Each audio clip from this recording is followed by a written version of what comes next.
So welcome to Business Buzz Experience Show with the B. I got Cengiz here, city council person for Kingman, Arizona. Also local business owner at Import Corner at the airport industrial area where they got a retail shop. And you also do huge amounts of wholesale from all over the country and the world.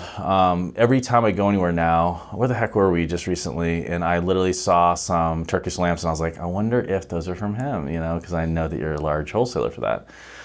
So today we're kind of talking, I think we're going to start talking a little bit more about some of the issues that you see as someone who's doing more of a civic duty side of your life, where you're seeing as a city council person, what are we facing as a country, as a state, as a county, and as a city. So you had that paper, the Silver Tsunami, which we've now had two different parts. People can find it on the B website just by typing probably just Silver Tsunami, and there's two different articles.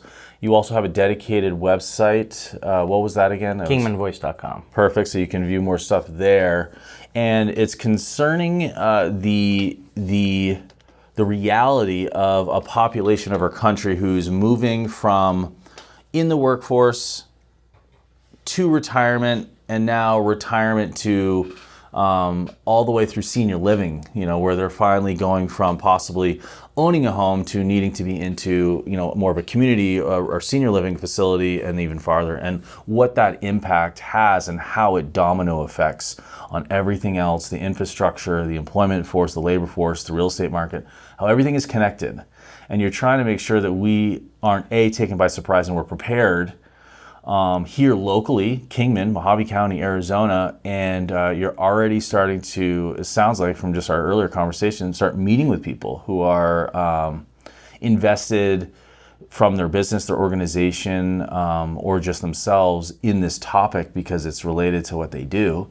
And you're trying to see, what are you guys doing to identify this, and how are you going to solve it before it's a problem? And you're going to try to take these little nuggets of information and apply them to here. Yeah. So kind of walk us through, how do you even get started, even this topic becoming on your radar? Was it something you'd been thinking about for a long time, or? So I moved back to Kingman in 2016, and one of the things that was a big bonus was I got to live close to my parents. Mm-hmm. And, through COVID, my parents had a car accident that year. Oh. We lived through COVID together. Mm-hmm. Every day you're kind of like, oh, I'm glad to be near my parents. Yeah. Or my parents are like, oh, I'm so happy that you moved back. Yeah. And you start thinking about how fortunate we get to be because of it. Yeah. Whereas a lot of people I know live alone, or their family is scattered. If it wasn't for me, my family is scattered. I've got a brother that's kind of a digital nomad. I've got a brother in Turkey, and I've got a brother who lives in Idaho now. Mm-hmm. He just moved from Utah to Idaho. But I mean, the world is vast. Yeah. And traveling for work or being separate is easier than ever before. Right. So not many people have family around. That village that used to take care of one another, whether it was, mm-hmm. the grandparents taking care of the kids or the kids taking care of the grandparents, that doesn't really resonate with us anymore. It's not as close-knit as it used to be. People used to know their neighbors. Mm-hmm. I know people that say, I've lived on this block for 10 years and I don't know my neighbors' names. Mm-hmm. And it's kind of nuts. The old adage of borrowing sugar from your neighbor, that was a thing. Your new modern-day town square isn't the park or in front of City Hall. It's on social media. Right. And the same way the family has moved there too. Why do you have a Facebook? To share pictures with your family and friends. And it is what it is. And you're just old enough so that you remember before, the smartphone. Mm-hmm. You remember before, which is funny because you're at that age now. What's the best social media platform? MySpace. Yes, yeah, exactly. What's MySpace? Right. Yeah. You remember those days. I mean, and that's and you're getting to kind of to your point in the beginning, you're getting to the age, I'm a little older than you, but where you're starting to see parents who are getting old enough where they're starting to pass away. They're hitting that age level of the death, kind of the average death age. So we're finally starting to get to where we're knowing people who are losing their parents, and so it's now becoming a big reality to you, like wow, this is really a big thing, and being able to spend time with my family now is so important. 100%. And that's something that was unique to me. I lost my dad about 8 years ago, which was he passed away a little bit young for his age, but it gave me this kind. But as I'm getting older, oh, now my friend lost his mom, and then my friend lost his dad, and then my other friend, and it's like, oh, we're getting older, and they're getting older, and you don't even realize, it's happening. It just sneaks up on you, as they say. They always say that, and you never believe it until you're living the moments of, wait a second, how old am I? Wait, that means that my parents are how old? And and it's becoming this real reality. And this one's not so as sneaky. If you're listening to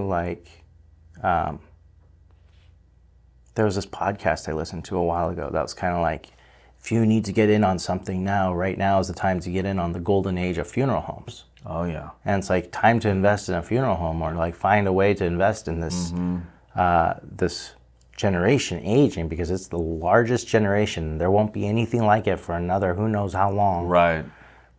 Maybe never. There was talks about building buildings downwards into the ground to store and be able to bury as many bodies as we're going to need to bury. Wow. And that's a morbid and dark thought. Right.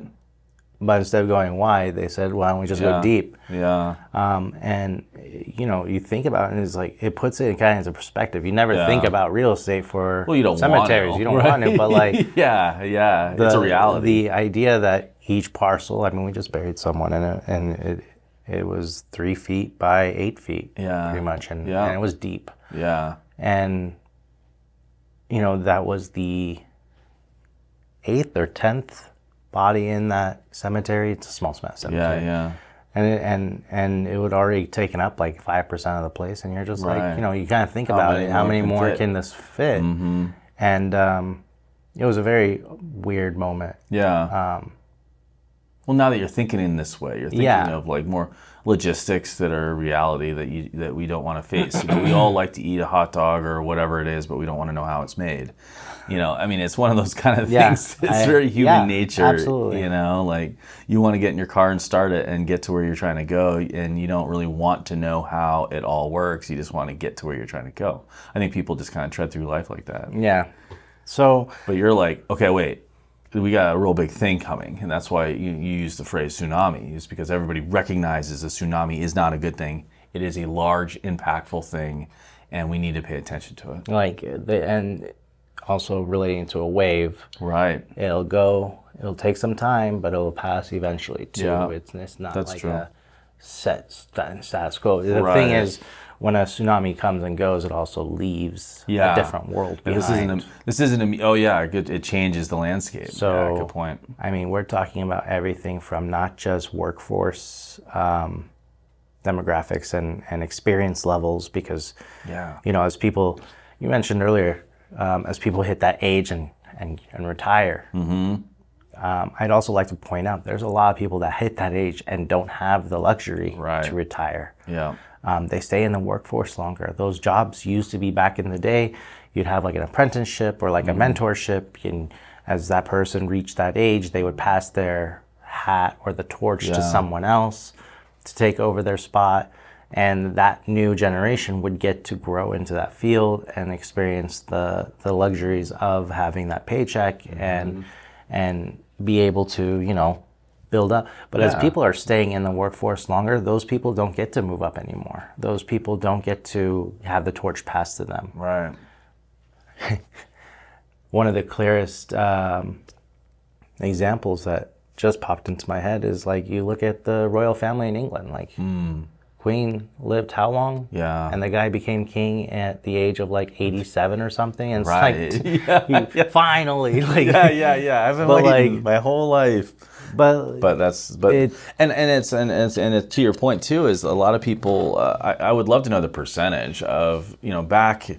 I would say all the way through maybe even to the early 90s. the amount of jobs someone would have in their life was a lot less because people would take jobs for long periods of time, and now we're in this jumpy economy. That too. And so you're right to the point of like, well, once these kind of stable individuals leave these posts, now you have a whole generation of workers who really don't. I mean, and I'm not trying to categorize them all into this bucket, but I bet you statistically they're more frequently to jump jobs and have less, I don't know if it's care or respect or job ethics. I'm not sure what it is, but they don't have the same loyalty to the attachment. job. Yeah, they're more like, well, if this doesn't work out the day after I start, I'm just going to go find another job. That's super prominent and that's kind of happening. The coding world. Oh, I bet, Like the tech world. I have 2 friends in Denver. They're just so high demand they can leave at any time and someone will hire them. They used to be. I mean, once you got your first job, it took one of my friends like 6 to 7 months to get their first job after school because no one wanted fresh rookies, right? But once you got in, I mean, the only way to increase your paycheck was to jump ship to another ship that would pay you more. That was more desperate for someone that knew a language or something like that. Right. And it created that culture. There was no attachment. There was no loyalty. And it was, hey, who's going to pay me more for less work? Right. Why not? I have one of those. You can't hate it. You can. I mean, I can understand with it. I can empathize. One of those friends is attached to his company because they work with, the snow pass, the chairlift ticketing systems. Oh, neat. Okay. So he's loyal to them, and they hook him up well, like with whether it's a free pass, or discounts on gear with all their vendors to make it valuable to them. It's but I mean, he's had offers unsolicited. That are increasing pay 10, 15%. Yeah, they find his LinkedIn and they're like, oh, hey, I see you're working here and you're doing this. We need that. Yeah. Yep. And I think in trade, like the trades, HVAC, plumber, electrician, those aren't as common to jump around. Right. And I feel like that's almost because they've consolidated so much. I think so too. Like in Kingman, inside city limits, you're stuck with one electrical company. Yeah. And a couple small, just individual guys, but they're so busy, they're doing handyman stuff for like property management companies that you can't actually get them. Yeah. You can't get them because they're just too busy, or they won't return your calls because they are so busy. That, you're right. So the big companies look for big contracts, and the small ones are overwhelmed. Yep. That's exactly it. Yep. So as you're looking at this as a whole, because you're looking at it on a very macro level, but you're also looking at it on a micro level, like, okay, here in the city, how is this going to impact us? Because our city is an older community. Our average age is older than the average in the United States. And of course, that means that we're going to be more greatly impacted as this baby boomer generation moves into the aging stages of their life, getting out of the workforce. Like we were talking about, once they sell their homes, once these homes are gone, are they even going to be able to sell them? Is there going to be a flood of homes available in the market with people not wanting or able to buy? And what is that going to do? I mean, so let's analyze those homes real quick. Yeah. The homes that are built in these big subdevelopments. Yeah. They're all aimed at seniors retiring. They're selling out of California. They want to retire somewhere that's got dry, warm air. Right. And when you look at these subdevelopments, they don't have a park. No. They are very... Oh, yeah, you're right. They're built for seniors rather than for you're right. families. Yeah. So they don't really take into consideration, like, what about the next yard space for... Exactly. And it's all low maintenance landscape, which I'm not necessarily... I'm not saying go put grass everywhere. Right. I'm not a big fan of grass. But I like wildflowers, the stuff that can help the pollinators get, from point A to point B. But I mean, like, it is all just rocks and concrete and cookie cutter homes, and there's no green space, and it makes it really... Not even lights in the... When you think about it, you're like, would you want to live there? Right. And it's like, if the price is right, it's a nice house. Right. But it's not built for a kid, it's a boring shell. Yeah, it's not the place that people would opt to go to if they're raising a family and wanting those amenities. They're going to look elsewhere in that sense. And so when we have a flood of these into the market, I mean, I would have to think that immediately the valuations of everyone's home. I think Kingman's going to be okay on that aspect because, I mean, as the generation dwindles, and those homes do come on the market, I think people from other places will move into those homes. So I think that's okay. I just want Kingman to be more, and we've got Sunbelt Park on deck. So that new park is going to be a huge, huge sports park, and it's going to provide a very needed service on the east side of town. Right, okay. Our parks department is very good. Yeah. They do a great job. We're upgrading Kingman Lewis right now. We've got a splash pad. That's great over there. We've got different amenities through Centennial with multiple different jungle gyms. Yeah. There's never enough, but we're doing it. We're making. They're trying to match what the community needs. And maybe for a long time there wasn't as much of a demand for it, or maybe there was a demand but they didn't really address it. But they're definitely addressing it now. They're listening to the public, and and it does help having council people that are aware of these things and cognitive and wanting to move things forward. Because I would say that in the last I've only lived here for I think 9 years now, but everything that I've heard from everybody I've met is that in the last 5 years, more has been done than in the last 25 years. And so there's definitely progress happening in every single possible way. So I think that's great. I think Kingman got out from under a rock. Yeah. And is ready to make right what went wrong. So I've been very fortunate to be part of this council. Like, this council, whether without me, is doing great stuff. And it's really cool to get to be a part of it. Yeah. And they see it too. They know it's a problem, and it's one of the big issues for the Silver Tsunami is everything that's required to work together. It's a bunch of agencies. It's a bunch of privately owned stuff. It's a bunch of different local, agent or groups, organizations, federal groups, state groups. Everyone has a different umbrella. Yeah. And it's really hard to get everyone to spear point. Yeah, for sure. Kingman also, and when you relate everything together, and you mentioned earlier that the age demographic is higher in Mojave County. In Kingman, it's between 49 and 52. I didn't get an exact number. I did, but it's more like, is it proper city limits or surrounding area? So once proper was 49, and then once you did plus 20 miles, it went up to 52, and that means there's a lot more seniors living out in the rural areas than there are in the in the city limits. So, oh my God, I just started thinking about all other stuff. It's like, oh no, what if they need a medical emergency? That's actually the reason why when I first moved to Kingman, I didn't move to Valley Vista. Was I felt that it was just a little too far for emergency care and services, including law enforcement and medical. And that was literally even though it was a little bit cheaper, the homes were cheaper.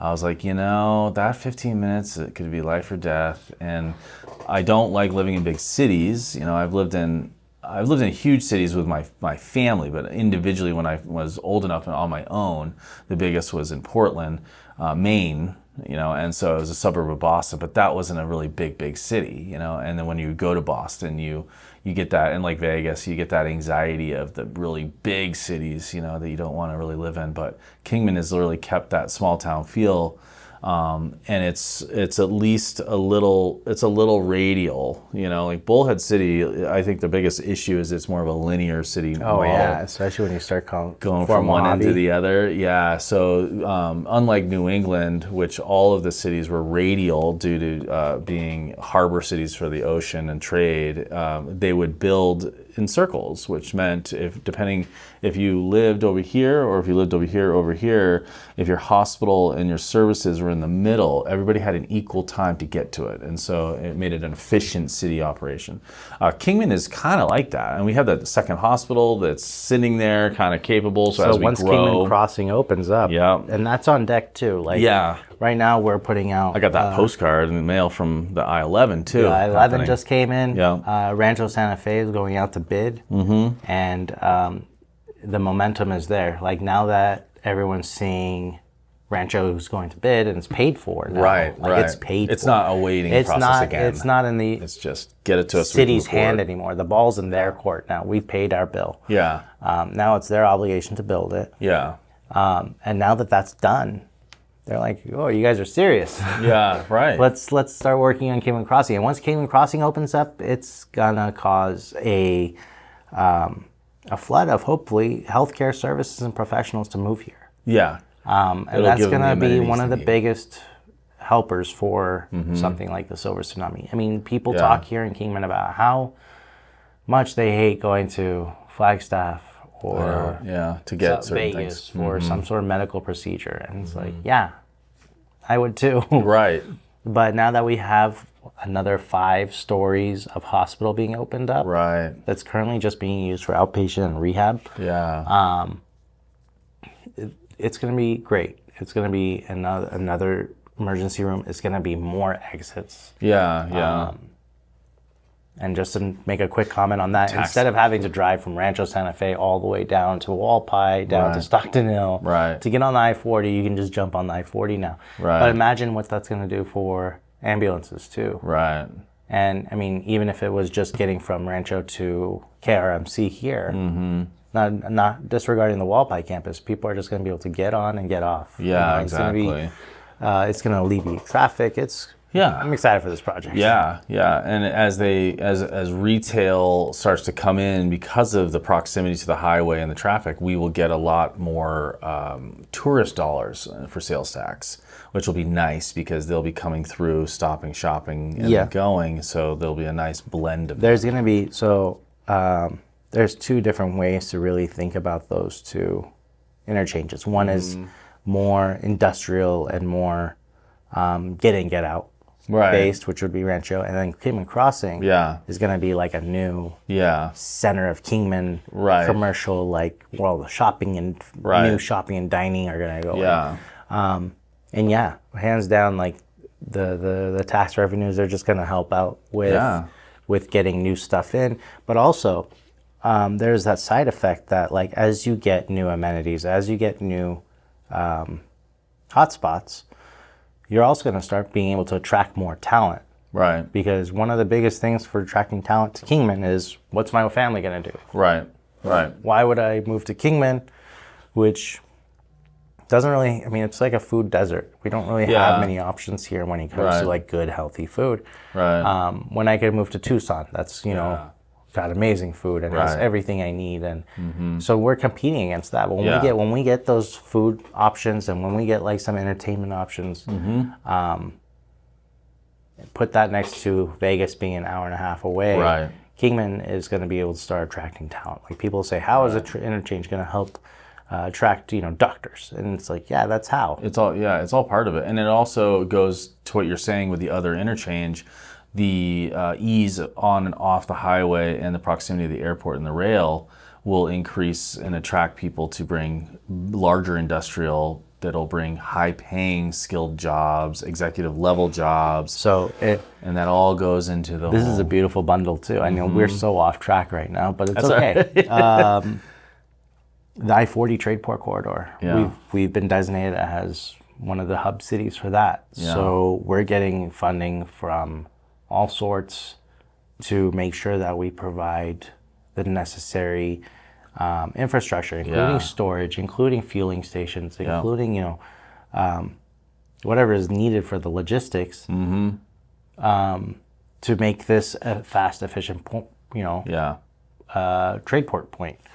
On top of that, you've got the land release. You've got the Advanced Manufacturing Academy that MCC just opened up, or training center that MCC just opened up at the airport. I mean, Kingman is poised for having one of the best industrial parks in the nation, not just Arizona. I mean, we're second largest in Arizona right now, but I mean, this is going to be something else. Yeah. And that's what's really nice about what's happening right now is it's always nice to be on the trajectory part of growth. You're at the bottom part. You can grow in the areas that you want to grow because we're at that point right now. Versus moving to a city that's already huge, established, and maybe it's not exactly what you want. It's very hard to change it once you're already there. We're at that point now. We're at the base level of our kind of trajectory, and having everything that's happening right now that's finally falling into place, which it should have done a long time ago, but hey, whatever, we'll take it now, is going to make it into a community that we want it to be.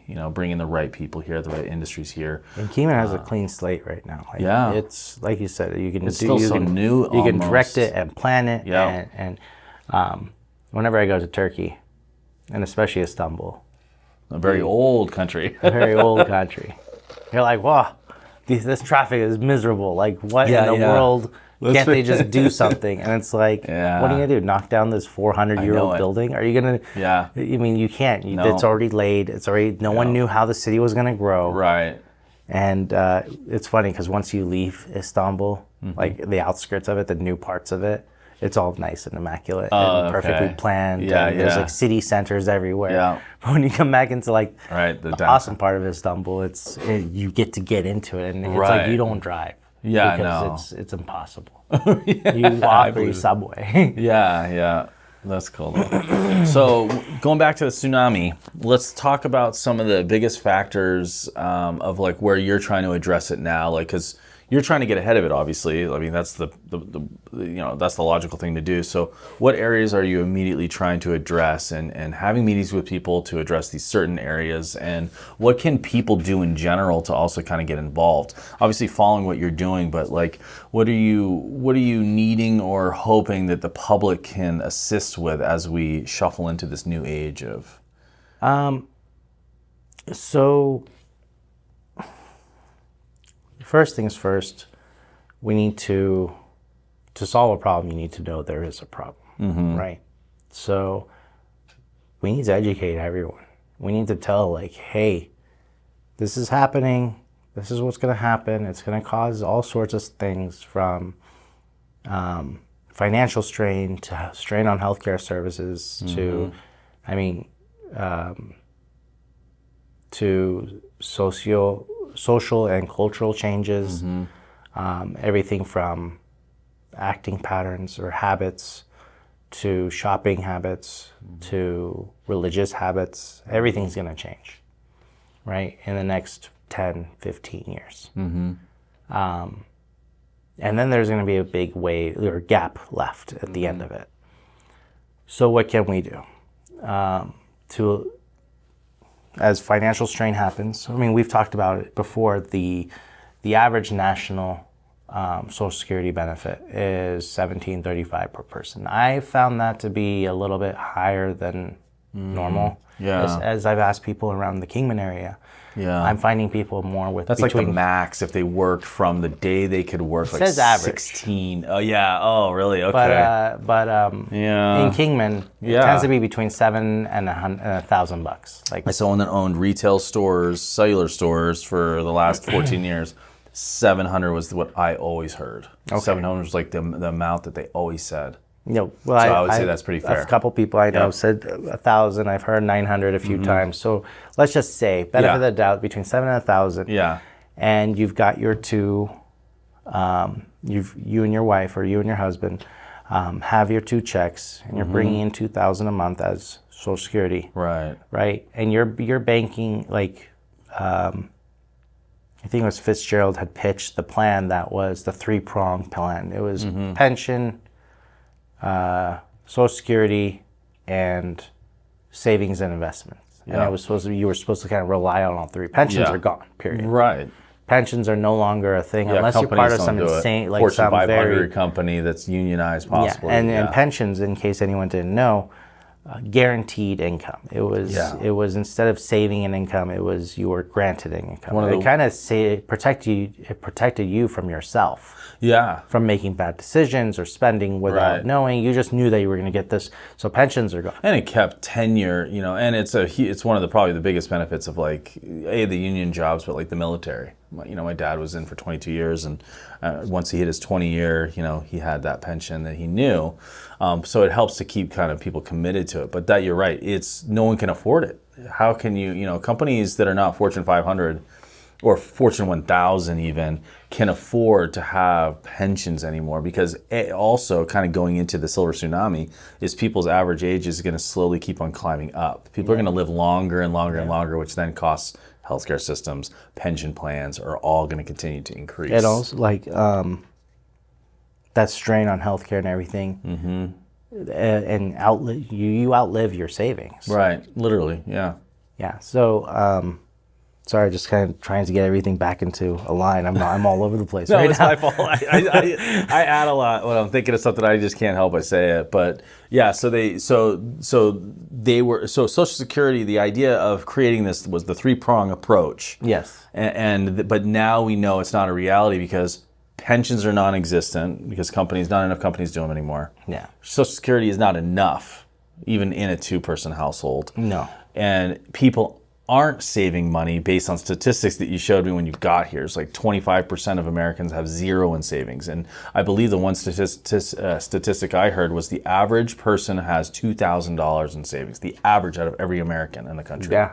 Which isn't even enough for like 1 month worth of living. Oh, your one medical health. Your one expense. blowout tires, or Yeah. your one who knows what, air conditioning unit on your home. So this is a crisis already. And what do we do? So a couple options that are they just require some teamwork is figuring, instead of, we can't really rely on nursing homes or senior homes to take care of everyone. Right.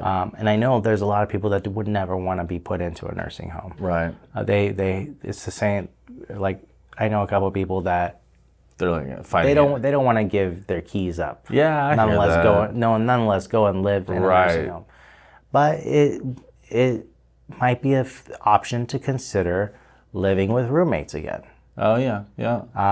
They do that a lot in foreign countries. I know. Yeah, it's not uncommon. It's not. It just is here. But people like their homes. They like the comfort of living the way they want to live. They don't want to think about shared kitchens or bathrooms or anything like that. Yeah, because they never had to before. Right. And it's new. And especially when you're getting towards that and you want to start changing habits or anything like that, it gets even more tough. Yeah. But yeah, that's an option that we can consider. That's very, you could do it now if you tried. Yeah.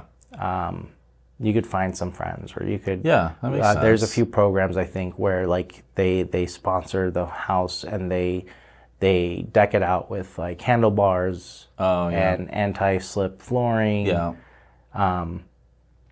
And they make it more livable for seniors. And they encourage that. Yeah. Another option that is to create a neighborhood watch thing where people can, hey, I need help with this, checking in, just ride share, carpooling if need be. Yeah. Then there's a lot of other individual things that are focusing on little things here and there, whether it's another program that just does preventative house maintenance, like the handlebars, or food assistance, like Meals on Wheels, that can get food to people that can't leave their homes. Yeah. Or those prescription plan. There's a bunch of different things that help with prescription drugs to cut costs on those. Yeah. In addition to healthcare, Medicare, and whatnot. So the fallout is kind of what worries me a lot. Is you didn't do any of that. Right. Your significant other did pass away. You're stuck with half your paycheck, and you can't make, this isn't even considering an emergency. You just can't make your insurance and your house payments. Yeah, right. Now what happens? You're going to be pushed out. Right. But to where? But yeah. That's where you start if you start following that track, what then happens? That's the alarm that these people didn't do anything wrong. Right. They just got a bad, guidance from 100 years ago of, this is the best way for the system to be set up, and they believed it and they tried to follow it, and now it's not penciling out because the economy and the world has changed so much since the development of a lot of these programs, and Social Security is not keeping up with food prices. No, it's not keeping up with insurance prices. Right. I mean, everything. Yeah. So I import.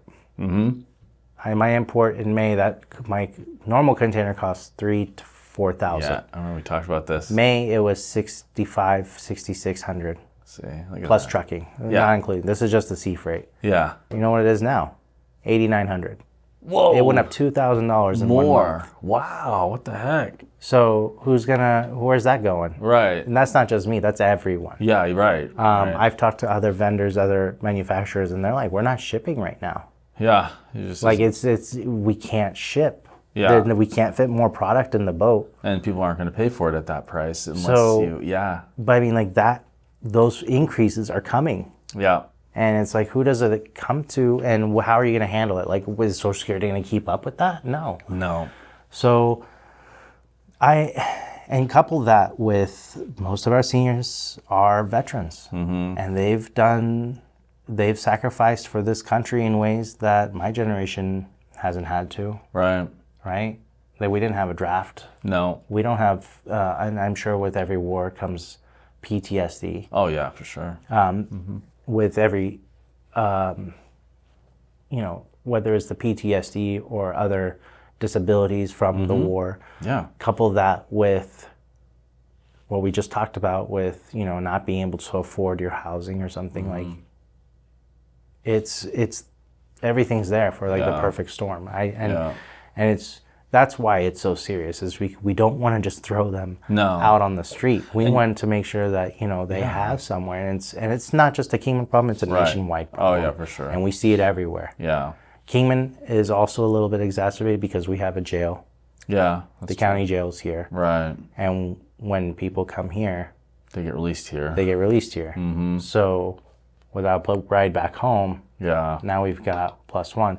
And being on I-40 and I-11, we also get a lot of hitchhiking homeless. Yeah.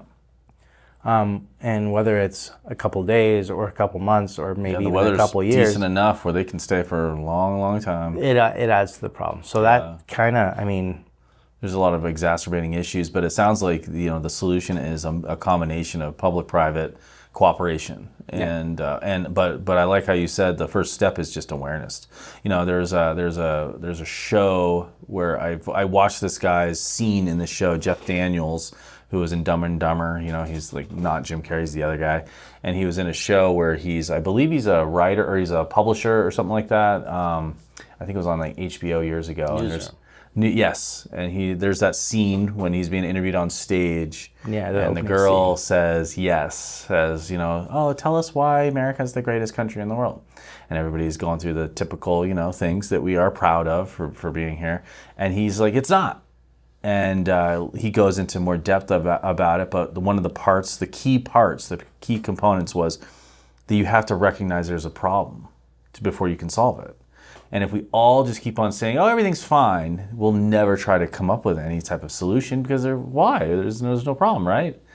And you're trying to do phase 1, awareness, which I really like, which is really important, which is why we're doing this, is we're trying to let people know, like, hey, this is something that, although it may not impact you today, tomorrow, next year, this is something that will impact you and your family in your lifetime.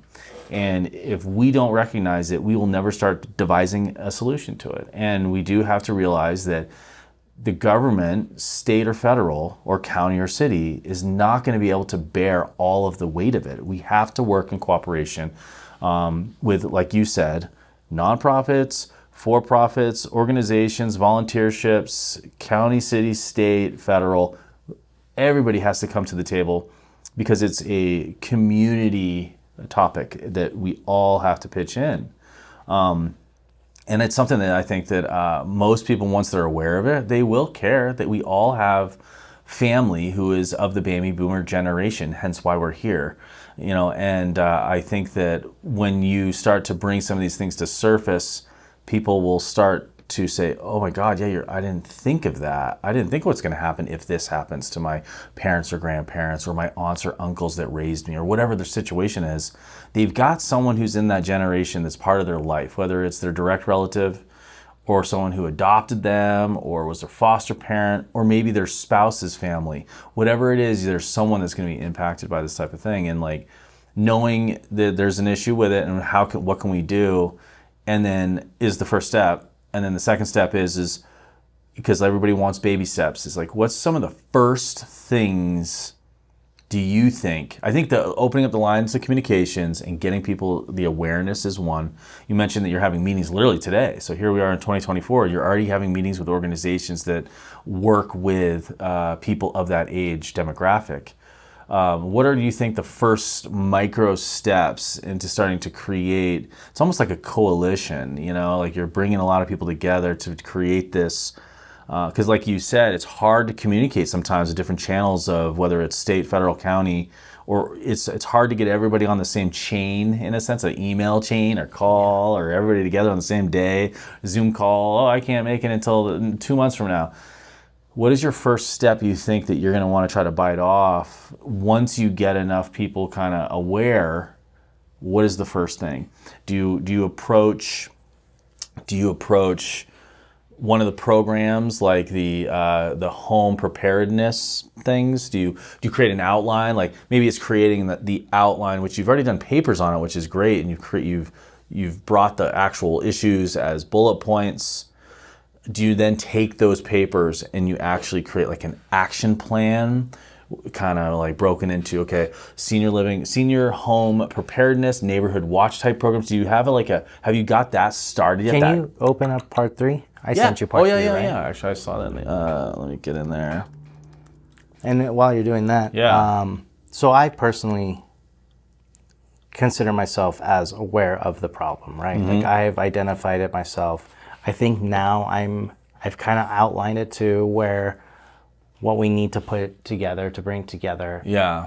And this part 3 of taking action. There you go. Is right. finding like the taking action part. Yep. So this is why I released part 2, not just as hey, panic everyone, don't do that. Right. Like that. The reason I sent part 3 to every editor with part 2 is because I wanted them to be able to print it as fast as they wanted it to. Oh, cool. Okay. So this one really highlights things that we can do, and it's very clear. Yeah. So let's start at the top. Let's go through financial planning and security. Yeah. Like everyone can start planning for the future now, today. Right. Whether that's doing a daily budget and writing down your expenses and seeing how much it really costs for you to live 1 month in your house comfortably the way you want. Right. And seeing whether you need to make cuts to that. Right. Like seeing if you need to eliminate. Okay, you have Netflix, Paramount, right. Do you need all HBO, 5? Disney, and before you know it, you're spending $150 a month. Yeah. Yeah. And it's like, do you need that? Yeah. Like as much as you really need it, or you think you need Right. it. Like if you're only on Netflix once every 2 months watching, a movie or HBO, like go to a friend's house and watch it once. Sure. It's like getting a boat. It's like instead of buying a boat, have a friend that has a boat. I think the easiest first step is to just lay out your budget. Yeah. And see what you're spending. Like right. Maybe last time you did your budget, you were like, oh yeah, I spent $300 a month on food at the grocery store. But that was before COVID, and that number's been in your head ever since. And you just assume that you spend $300. Like, you won't believe how many people are like that. Oh yeah. Go and try it again. $300 is maybe a shopping cart's worth of food. Right. Oh, now compared to what it used to be. Oh my gosh, man. So I encourage everyone to just go over your budget. What I like about if you have a portfolio or investments, go over those as well. Right. Yeah. Find people that can help you with it too. I'm sure there's plenty of people that do workshops like that. Certainly like the Chamber of Commerce, the MCC, they do a lot of stuff just pro bono to help the community, or it's a couple bucks, $10 or something. Definitely worth it though to speak to someone who's kind of an expert, because a lot of people might not do a lot of this stuff because they don't know how to. Exactly. And that's okay it's okay to go to someone that does, that can show you. Budgeting, cutting costs. Oh, so Oh, cool. 211 Arizona. I didn't even know about it's that. a great It's a great. If you click on it real quick, it's got a very intuitive, like very easy to use Website resource. User interface. Okay. It basically asks you, what are you looking for? It doesn't make you dig. It just says search. So I need a place to stay tonight, or I need food. Wow, that's it's cool. very I never seen. Okay. very clear cut. Yeah. So let's just say I need a place to stay tonight, and then pick Arizona 86401. Get help, and it just highlights a bunch of resources for you. This was awesome. Like I loved this. 211 Arizona. Okay. My internet's a little wonky right now. And I noticed I was missing a couple things on a more local aspect. And that's when I started doing Kingman Voice. Oh, right. And Kingman Voice has been kind of like my platform to stay connected with the, with the public. This. Look at all this but stuff. also, Phoenix Mesa it's just me, so it's still a work in progress. So just disregard any dust that you find on the shelves. It's working, and it's growing day by day. Yeah. So But yeah, you would never guess. Like most of them, it'll tell you where the closest ones are. Like I said, they're missing a lot of Kingman resources. Yeah. But that's where, But they can always refer you. Exactly. So you you reach out to call one of these someone- guys, they know the locals. Because, you may not, like you said, a lot of these are nonprofits or, and they're volunteers that are helping to create these things. And so, If you put up food, if you're like, I'm looking for some food, it pulls up local resources. Oh, cool. Okay. Yeah, let's do it. I need food. 86401. Is 211 it's an Arizona-based one. Okay, cool. Is this state ran? Yep. Oh, cool. Okay. Current location. So children, teens. Let's see here. Oh yeah. After school programs, nutrition programs, community nutrition, emergency food, public food benefits, home. So it brings you home. So sites like this. Emergency food pantries right here. Let's see if it gives you actually any physical ones. Yep. So Kingman right there. Kingman Area Food Bank, St. Vincent de Paul Resource Center, Phoenix, which they have a local one though. Salvation Army. Yeah, Salvation Army. Yeah, St. Vincent de Paul. I just did a Buzz magazine, my online magazine, and they reached out and they actually have, I think, like 8 different food centers and one is in Kingman. Wow. Yeah. And then Kingman Voice has this more local based, if you go to kingmanvoice.com and then resources. Yeah, cool. So you kind of consolidate it and make it to where, you can... Mine is solely this area now. Not just solely. I mean, I was going to do it just solely, but then I started finding resources that are so cool. Yeah. That I was like, oh, maybe someone wants to do something that's not, related to this. Right. And, my internet is just monstrosity right now. No worries. Look at that thing. Oh my gosh, reminds me of 98. So if you go into resources, and it'll be broken into 8 different things and so categories. This is really cool. KingmanVoice.com, everybody who's watching, listening. 211 at top. Oh yeah, there you go. Underneath that, you got got veteran services, mental health resources, disability resources, senior services. Very cool. And then go down a little bit more. There's another Oh section. yeah, domestic abuse victims, food assistance, housing services, and other services. And other services is kind of where all the dust is right now. I've kept my template in there, so so please disregard that part. But also, other resources has like this website where you can search medical papers on. Oh, cool. Like with no bias, with no extra fee or anything, like just open medical cool. research. So if you were like curious about, something and you wanted to get to the bottom of it and get into it, you could actually it's a free service, and why not? Yeah, right? And what's nice too about having a little bit of open-ended resources on your page is that people living here have family outside of here. So all of a sudden you are helping a Kingmanite, get some help, but then on that resource page, there's resources for their family member that lives somewhere else, and they're like, go to kingmanvoice.com. I found this really good link to the site, and there's a couple other resources. Now you're helping more than just the people living here. And then, so financial planning and security definitely makes sense. There's some good links on this article. I'll try to get this published today when I launch this podcast so that they can go right to the B. Just before we finish financial planning, I also did want to touch on that last point. Flexible employment options. Like in Turkey, we employ a single moms program for helping us cut glass. Oh, cool. So we weigh out glass, we wrap it in newspaper, Yeah. we score it. It's scored Yeah. first. Then it's weighed, wrapped in newspaper, and if a single mom comes to us, well, we have several that Yeah. do. They pick up a packet, they take it home with these pliers on their off time. neat. They just clip the glass and break it into pieces for us. Yeah. Bring it back, gets weighed, they get paid. Oh, cool. Programs like that. Yeah. That where people can do it on their own time. I like that. They can, That should almost be called flexible and creative employment Okay. options. Yeah. Sure.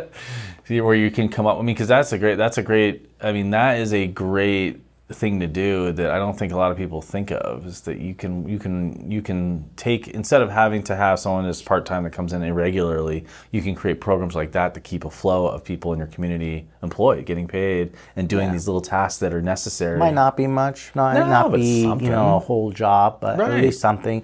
It'll Yeah. not just keep them, get a few dollars in their Yeah. pocket, but also keep them active, keep them engaged. And I think that's a huge part of it. And we're going to touch on that later. Well, and I was going to say, But, certainly with a silver tsunami, you're sometimes talking about someone who's really only missing maybe $500 a month or $1,000 a month from living fine and comfortably, and having that flexible option will help fill that void, But the disconnect is also very real. Yeah. Like having people isolated and disconnected. Right. That's a good that point. employment option also keeps them engaged and Yeah. part of the community. So Right. and it gives them purpose. Yeah, exactly. That's good. So the next section, preparing for healthcare needs, which is going to be a big one. Yeah. And this was just, taking care of yourself, not letting little stuff get to become bad stuff. Right. First things first, take your health checkups when you can. Yeah. Make sure you're doing your tests. Mm-hmm. I know a lot of people tend to be nervous with colonoscopies. Mm-hmm. They are very real and very beneficial. So, stuff like that. Don't let yourself Be preventative, not reactive to Exactly. your healthcare Exactly. issues. Yeah, for sure. Healthcare advocacy, teaching seniors how to navigate the system effectively. And that is difficult even as a non-senior. Yeah. I got to say, the healthcare system is extremely complex. The insurance companies are very complex, and they work hand in hand, and sometimes hand in bicycle with healthcare industries, and it can be very difficult. So having people that know how to do this and helping people through it is definitely. I don't know if I mentioned insurance later in this. I don't remember right off the top. I don't think I do. But insurance is such a broken system. Oh, it's just crazy, man. They make you jump through loops. If you're ever questioning a medical bill, make sure you get an itemized invoice. Make sure you know. They refuse to send those sometimes. You have to actually go there. Yeah, make sure you don't get too, they tire you out. They do. They bog you down, and then you're just like, Yeah, yeah. So, It's important though. I mean, that's a whole nother medical tsunami that we gotta, the healthcare industry tsunami. I'm really hoping people like Mark Cuban and big thinkers that, Cost Plus is an example of him coming into an industry and saying, I don't think you're doing it right. And so what I'm going to do, instead of charging, my grandmother $150 for her prescription with Medicaid, I'm going to find out the manufacturer who makes it, and I'm going to negotiate the price, and I'm going to sell it to them for $18. And instead of me making $35 on a $60 pill, I'll make $5 on a $12 pill. And both of us will win, because I know I can run my business efficiently enough that $5 is enough to cover this business operation. And that's what he did. He came into an industry and I think it's working. And, 5%. And he'll continue. Yep, Cost Plus. That's it. He just wants enough to make it work. I think he'll continue to expand into more areas, getting x-rays and getting other services that are just exorbitantly expensive, and the margins are going through the roof. He's going to, I hope, disrupt everything. Healthcare advocacy, we talked about expansion of geriatric care, establishing dedicated geriatric units with existing healthcare facilities, promoting training programs for healthcare professionals. That's smart. So geriatric, care, whether it's a geriatrician or nurses that work with you, they are dwindling. They are going down in number. No one wants to do the job. Right, it's a hard job. When you really need to advocate and promote and maybe subsidize that section to get people to want to do it. I mean, yeah. Literally. Yeah, you said it. No, for sure. I mean, it's whenever there's a job that's not that is more of a strenuous job, whether it's digging ditches, being a plumber, being an electrician.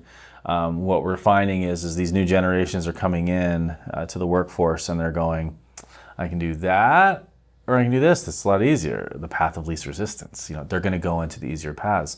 But if we were able to make it to where some of these really critical components of our society were more rewarding through, whether it's monetary, whether it's when you work for these centers, you get healthcare included. If we can make it more rewarding in a way that means a lot to them, we might be able to encourage more. But when it's not being paid enough, I know CNAs are they're the most underpaid healthcare professional. Well, healthcare employee. They don't have to go through a ton of certification, but they do have to go through some.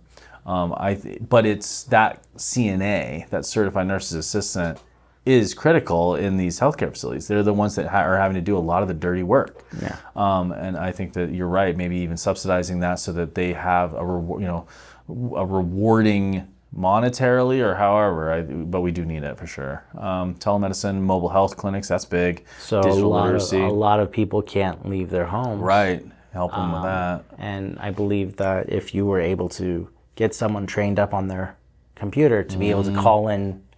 And we had these centers where they could talk, like ZocDoc, I think is. Yeah, I've heard of that. Yeah. They'll triage you. They'll tell you, who can meet with you, and usually they get a meeting same day. Yeah, yeah. But I mean, now you cut out the car. You cut out a strain on your local doctor's office. You cut out. Well, what we're going to see in that field, not to go on too much of a tangent, I'll leave it short, is Gen AI, where your Gen AI for someone who's a senior is almost like an Alexa, right? Like let's say you have an Alexa in your house. But imagine the Alexa, it was your Gen AI assistant as a senior, and it knew your entire medical background. It knew every single appointment, every single issue you've ever had, and it can talk to you about how you're feeling. And so let's say throughout the week you're talking, you're how are you feeling today, Steve? Oh, my back's been hurting again, my left leg went a little bit numb. It knows maybe that's a sign of something, and it could then recommend, well, I recommend you contact ZocDoc today and let them know, and we'll transmit over securely the patient information once they have connected to the call. And now all of a sudden the doctor and the physician sees your entire relationship, maybe even wearing a band, and it's also detecting your blood pressure or your heart rate, and things like that. We got so many wearables now. Yeah, we're getting into a place where technology can start to subsidize costs by being ran efficiently and done through a process and be more accurate. And that type of application will definitely help seniors. Because it's going to help. If you can't talk, if you're going through a medical crisis and your information is tied up with whatever, well, as soon as you go through that medical crisis and you hit that band, instead of just someone showing up, because that's all it can do at that point, it is letting them know your entire medical history that's relevant to that episode. Yeah. Very different. Totally. Then there's caregiver training and support, of course, important.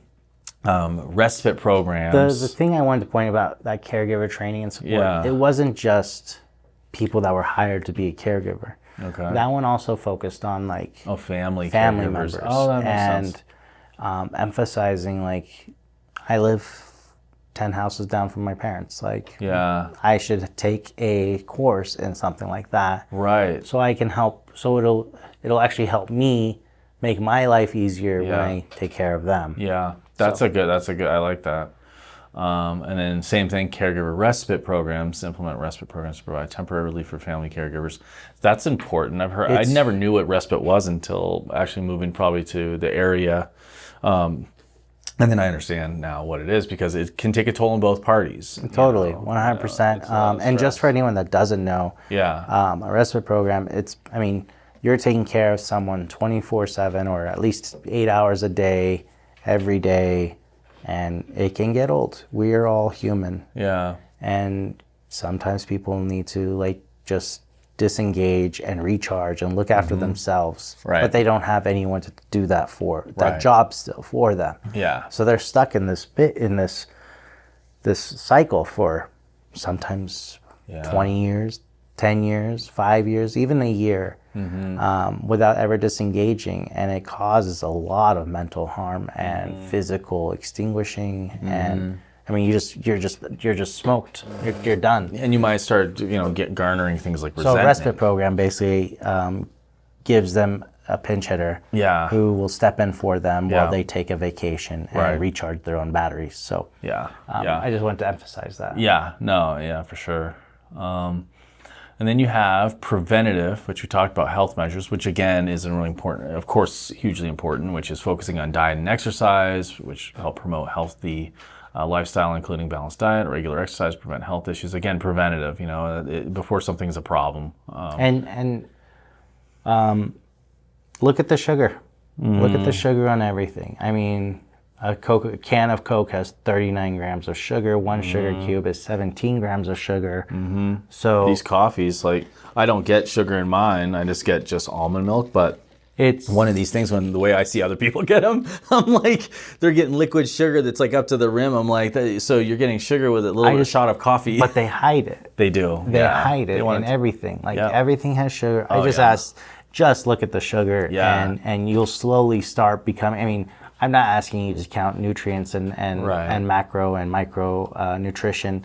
Just look at the sugar and start there. If you cut out Coke, you'll notice a difference in a week. Yeah, I bet.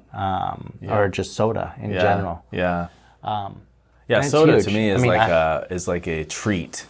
It's not like the daily drinker. I'm guilty too. I mean, It's like, oh, you know what? I haven't had a Coke in a few weeks. You know what? I'm gonna have one, and it's just like, it's nice. I can't even drink a full Coke anymore. Because it's so sweet now that like. But sometimes you just need that little. The only reason hammering down on this is because it is so hammered down. Yeah. Like people always say nutrition and exercise, that it gets kind of put to the side. Of course, right. Path of least resistance. But this is also one of the most important ones. Yeah. In my opinion, you can't just look. Anyways. Yeah, I agree. I mean, because that's the whole healthcare system is predicating on that one part. Yeah. The whole healthcare system is built around people not paying attention to preventative measures and going into crisis modes and going into medicating and treatment, not prevention. Senior home modification programs, which we talked about, is getting in there with ramps, handrails, non-slips, anything that can prevent one of those episodes. Because again, like you said, is one fall can lead to months or years of a problem. So by just having a handlebar on a ramp or whatever it is, or in your bathroom, can prevent that one thing. Now everybody's alleviated from that problem. Combined living arrangements, you talked about that. Possibly roommates, multi-generational living, like they do in a lot of other countries. Very normal. I know it's not as normal here, but maybe that's something we need to relook as these people are entering this phase of their life. Shared housing programs, explore shared housing programs to connect with seniors with compatible housemates, providing financial and social benefits.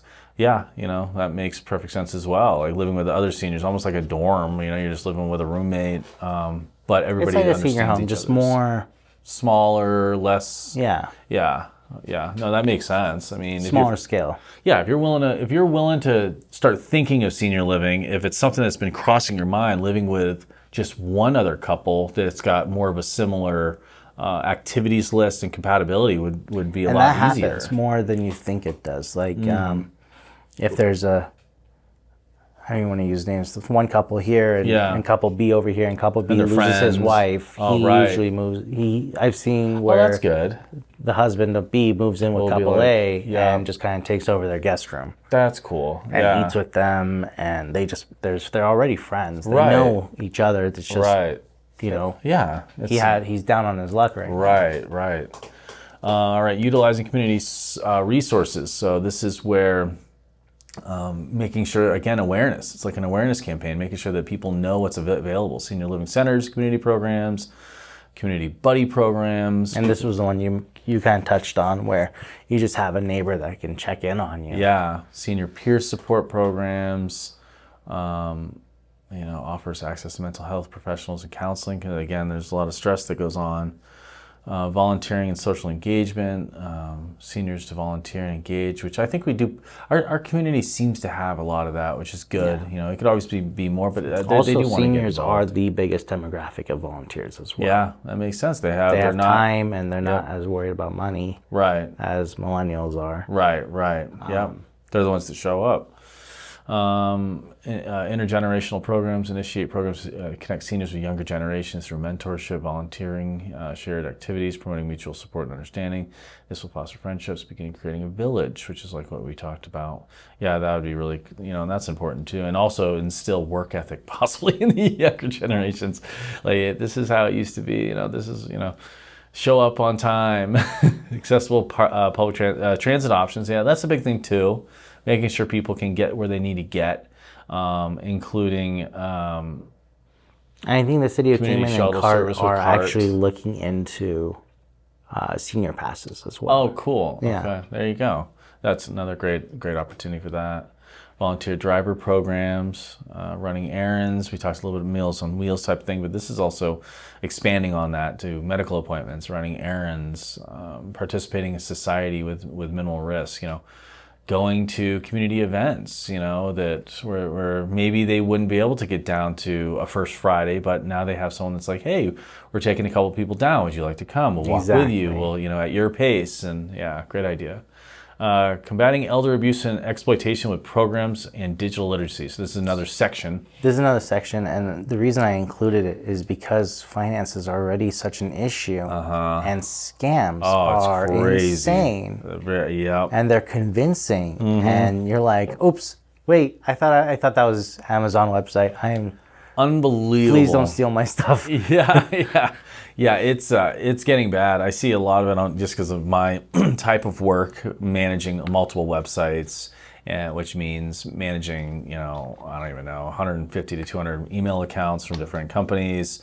And they're, like you said, they're extremely, they're getting savvier and savvier, and some of the old tricks they're bringing back into the loop, things like, let's say you're an older business owner, you're 60, 70, even 80 years old, you own a business though, and you have a company like Steve's that runs your website, and all of a sudden you get a postcard or literally an envelope in your mailbox at your physical business that literally says it's coming from Domain Management Services out of Phoenix, Arizona, or Las Vegas, or wherever it's saying it's coming from. It's addressed to you. You open it up, and it looks like a bill. And it looks like it's your website address listed on it. And it literally says, to renew your website, to prevent cancellation, pay, send in this check. And it's an old scam that I remember seeing over 12, 13 years ago when I first started really getting into website design and management. It was just an old scam, and it was constantly getting people back then. And then it kind of went away, and it's resurged. I've gotten 2 in the last month here. And basically, the only difference is back then, they did not put a disclaimer saying this is not a bill anywhere on it. It looked like a bill. And what it was basically, if you paid, you agreed to their terms and conditions for domain transfer authorization, which is a way to move a domain from one host to another. And so if you paid it, that is your signature. It's a payment to say, yes, go ahead and move it. Now they put it on this piece. I wish I had one. I would show you. They put this little line that just says this is not a bill, like on 5 paragraphs of text, and it looks like a bill. It's got like the bill field, detach this to send it back I get in. the same ones. Okay. I know what you're talking about. I will get a picture of that sent to me like every few months from clients from all the way back from Maine to Las Vegas, and they'll be like, "Hey, is this you? Do I have to pay for this?" You want to know the craziest one I've gotten recently? So this was ever since I've been on council. I got an email on the day that the bridge was opening up down in Bullhead. Yep. I got an email, and it says city employee's name on top. And it's like, "Hey, I'm in a rush right now. I'm in a meeting. I can't talk or text. Weird. Just email. Can you please? I want to do an appreciation for the city clerks. Wow. So it seems like it's addressed correctly. Can you please go to Walmart and grab us, 10 gift cards?" Wow. And I was like, what? Hold on. Like, I thought it was real. I was like, That sounds like it. hold on. Like, yeah, sure. I'm just not in town right now. I'm in Bullhead. Yeah. I can't do it. Maybe you can get someone else to do it. And I was like, but wait a second. Hold on. Why? Yeah. This Was the sender email? I texted. I texted him, and I was like, "Is this you?" And he's like, "No, no, no. Wow. Don't do anything. Not me." Yeah. And I was like, "Wow, like that's really They're getting elaborate. complex. Like names. Yep. I'm talking about names. Yep. Were being used. Yep. And I mean, And they're trying to get crafty on the domain sometimes, depending. Like they'll try to get a domain that's really close. Like so, like you think that it might be from the source that the person should be sending from. You know, like for example, like they started doing that a long time ago. Like if it was, let's say it was PayPal, it would be like PayPalX.com, or you know, they try to do little flubby things like that. And Google and all these email providers have been pretty good at catching trying to catch it, but it's just getting the branding's overwhelming. on point too. Mm-hmm. When you look at like the invoice or like the email, Yeah. all the logos. Oh yeah, Like yeah. They do everything they possibly can. How many pages do you have that say, "Hey, due to trademark infringement, your page is on the verge of every being single deleted"? one, every single day. Yeah, yeah, okay. It's yeah. annoying. We get. So I get so many. It's just crazy. I don't even look at them anymore. I just can't. It's just not. But it scares some of my. So I have a. I run a social media marketing campaign for someone running for county supervisor, and he's this. I said he already, but he's a little bit older, and he doesn't even have Facebook. But I'm running his Facebook, and he every once in a while though would look at the page because he would get help from someone who has one who was on the page, and so they would help log him in. He takes a picture of the screen, sends it to me, and he's like, "What do we need to do about this?" And it was like a spam message, but he had never seen one before because he wasn't using Facebook. And I was like, no, don't worry about it. Like, this happens all the time.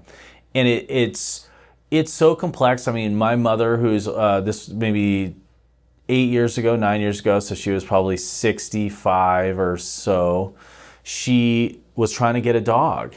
She was trying to adopt or buy a dog, a certain type of German Shepherd breed.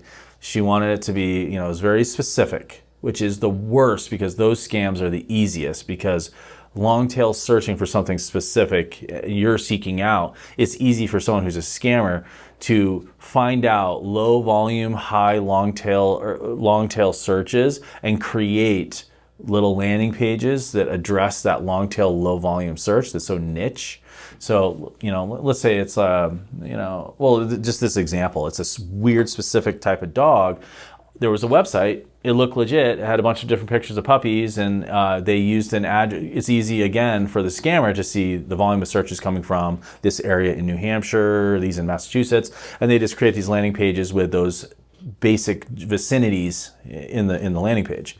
So she came across the page just on Google, and so she goes to it, she looks at it, she calls, the person seems normal, doesn't have an accent, just a normal person. Long story short, $1,500 deposits later, supposedly the dog's stuck at an airport needing more money. Finally, my mom sends me the link to it, and it's like, I'm trying to get a hold of it. I'm like, Mom, that website's not even valid. It goes to an error page.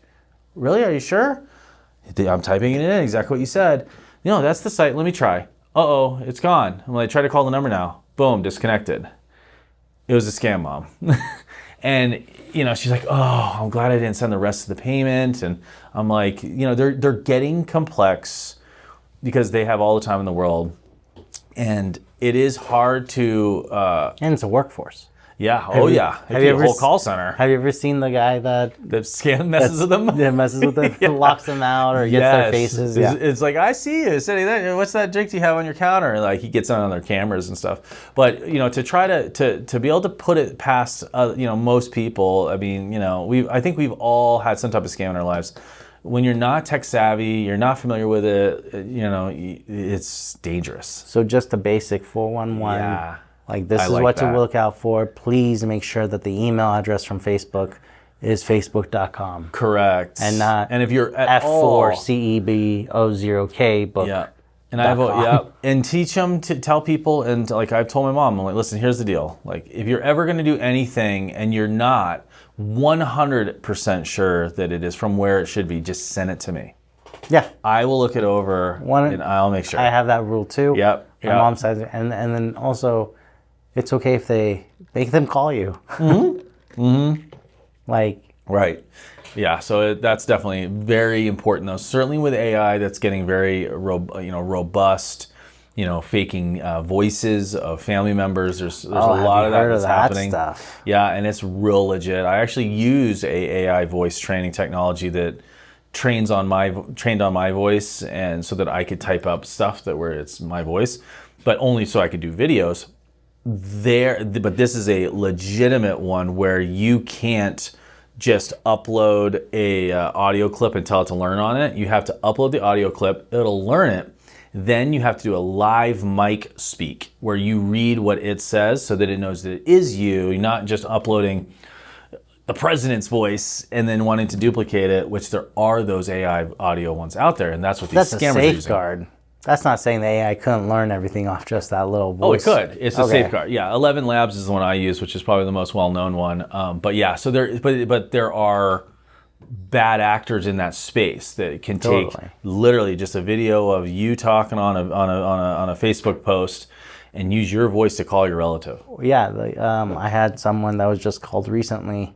Their son was either in the hospital or in the jail and needed money. And then she hung up and called him back on his cell phone. Yeah. And found out no, I'm just chilling on the beach. Isn't that crazy? Yeah, it's a scary thing, I mean, video calls. Imagine a FaceTime call comes in and you see someone that looks familiar. I have someone that just got 10,000. This is international, Turkish lira. Right. Which is $3,000 US dollars, and they're so upset by it. I mean, and wouldn't you be? Rightfully crazy. So. I mean, and when you're saving up that much money and you've worked so hard for it, and it's just gone, and there's no recourse. They pull it out, they close their account. It's heartbreaking. It could break sinking people. gut in your feeling. Yeah, sinking feeling in your gut. Yeah, for sure. Financial literacy protection workshops. Again, we talked about that, understanding how to run their finances, but also how to make sure that you're not, giving your financial information out to people you don't know. Technology training, that's also great. That was actually the first thing I did when I opened my cell phone store in Bullhead in 2013, is within about a month or so, realizing that the market was a lot older down there. There's a lot of retirees coming in. I was like, you know what we need to do? And I did a smartphone 101 training. And I literally I did a 101 class, and then I did a 102 class. And it was extremely basic. It was just, how do I set up a Gmail account on my phone? How do I log in? How do I create the password? What type of password should I create? How do I download an app? How do I know the app is a good app to download? Because Android, I wasn't using iPhone back then, so Android is a lot more risky on some apps. They had the PKG files, right? The package, the APKs. APKs. Yeah. So in the Android market at the time, even in 2013, you could still get bad actors putting in, getting approved as an app, but the app is doing malicious things. And that was always the big problem with Android for a long time, is that it didn't have as a scrutinous application research which is why, though, they had so many apps so quick. So it was the Googles recognizing, we need a whole bunch in this if we're going to compete with Apple, but Apple's we're going to make sure they're safe. Conclusion. The silver tsunami isn't a challenge, but an opportunity to innovate, improve our community infrastructure. Their proactive measures are multi-generational investment that will allow Kingman to become a model city for supporting its aging population, ensuring that our seniors live with dignity, security, and fulfillment. By planning ahead, staying healthy, and utilizing available resources, we can ensure a better quality of life for our seniors and a more resilient community. Stay tuned for part 4, where we discuss what cities and governments can do to address these issues on a larger scale. That's pretty cool. And then if they want to go to your council page, Eric, ARIK, for action.com. Which is right now is just it just redirects to To the KingmanVoice.com. Okay, cool. So they just Yeah. go to KingmanVoice.com and they got all I the realized I information. didn't have as much time as I thought I had in a day. Making websites. Yeah, that's what I get it. You're speaking to the choir. So that's very cool. Yeah, we'll put this out. So if anybody's watching this video, obviously this is going to be available on the B.News. And are you releasing these on your website as well? The actual article? Yep. They're live actually on my website already. So you can read it there as well. It's a big deal, but it takes a lot of people, like you said. It takes a village to help a village, to create a village. I mean, we're in that one of those moments where it's like we're rowing this boat together. And earlier when you mentioned how we have a clean slate to work on, we can kind of direct our trajectory how we want to go. That kind of applies to this too. For sure. We can either do Band-Aid fixes when we need to, in the hopes of in the scene of an emergency. Right. Right? Like it's already happened. You just need to get through this next year, right? And that's what it'll probably be if we don't do something. Yeah. It'll be an election year and they'll be like, oh, we need to take care of our seniors. Yeah. And we need to, do this one-time $20 billion stimulus across the country. To make everybody happy for a minute. And it'll be a very quick Band-Aid. It'll get through the year, and then eventually, the problem goes away. It really does. If you think about it. Right. Time will, But we could take care of our seniors in a dignified way, where they get to keep their dignity and their respect.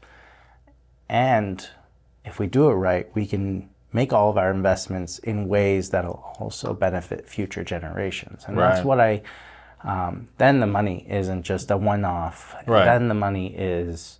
It's an investment. Like there's going to be a return long-term. And in our world today, there's a lot less empathy and a lot more apathy. Oh, yeah. And it's very much like, why should we do it for them when we're not doing it for ourselves? Or, and... Conditional, not unconditional. When you spread the love across a project that, works for everyone, then it kind of becomes more...